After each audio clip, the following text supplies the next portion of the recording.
Risulta eletto il dottor Lombardi Antonio. Metto in votazione l'immediata esecutività. Chi è favorevole?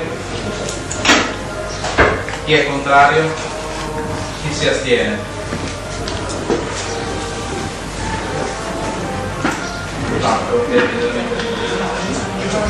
Punto 2 dell'ordine del giorno, indirizzi generali per la monetizzazione delle aree da destinare a standard urbanistici per parcheggi pubblici, approvazione del regolamento per la monetizzazione delle aree da destinare a standard urbanistici per pubblici parcheggi.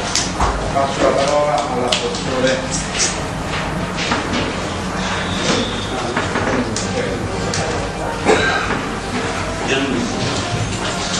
Per chiarezza sulla condivisione di questo regolamento voglio evidenziare gli aspetti positivi derivanti da tale approvazione.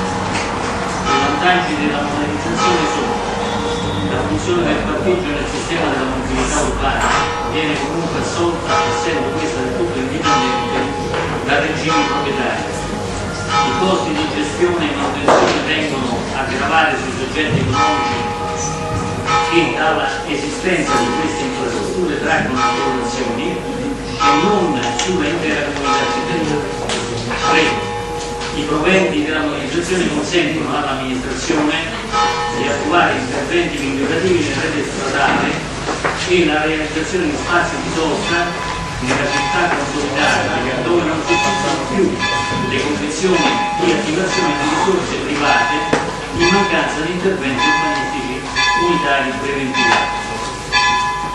Voglio anche ricordare ai colleghi consiglieri che questo principio della monetizzazione dei parcheggi pubblici viene analizzato alla conversione in parcheggi privati del pubblico al servizio di attività produttive, che è già stato applicato dal Comune di Ravenna con un provvedimento avviato con delibera consigliare 31 del 19/6/2001. Per quanto attiene alle risposte ai chiarimenti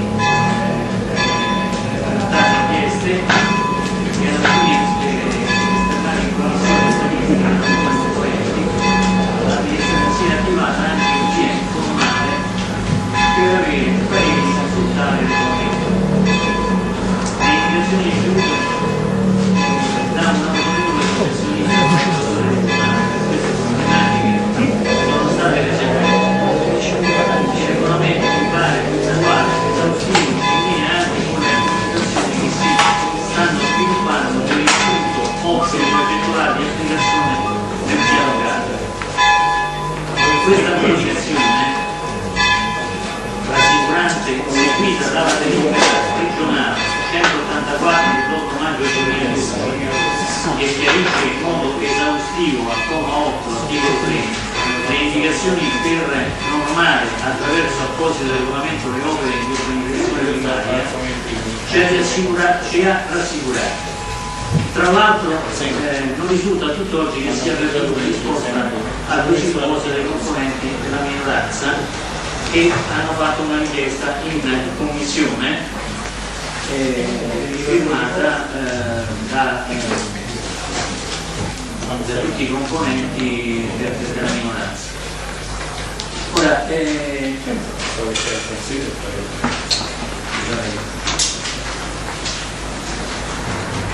quindi pertanto siamo convinti che questa operazione sia un'operazione corretta, l'operazione del regolamento che sottoponiamo alla vostra valutazione la riteniamo corretta e quindi ci aspettiamo un voto favorevole.